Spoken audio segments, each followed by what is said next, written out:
When the Xbox One was being rolled out, Killer Instinct was one of the big titles coming out, and I got the idea, let's do the classic Killer Instinct. And so we got the original Xbox One kits with about 4 months to go before the actual launch of the platform. Looking back, the timeline on this wasn't long. It was between not knowing it existed to getting it out the door seemed very, very short.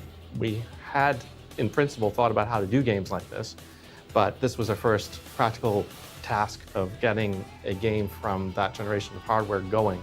So there were a lot of new challenges there. There were a lot of new challenges learning the Xbox One at the same time. So it was really a matter of first just getting the basic things happening, getting some graphics to come up onto the screen, talk to the controller, that sort of thing. We used a technique which I think people are fairly familiar with called emulation to get the thing going. And essentially what that is an interpreter which runs as the original processor on the game.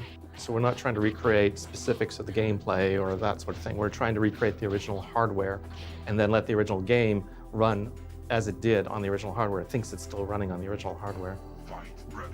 The fans of any of these games, especially fighting games, know them intimately. And so if there's something that's wrong, if there's something that's timed differently or doesn't behave as in the original, they're sure to point it out.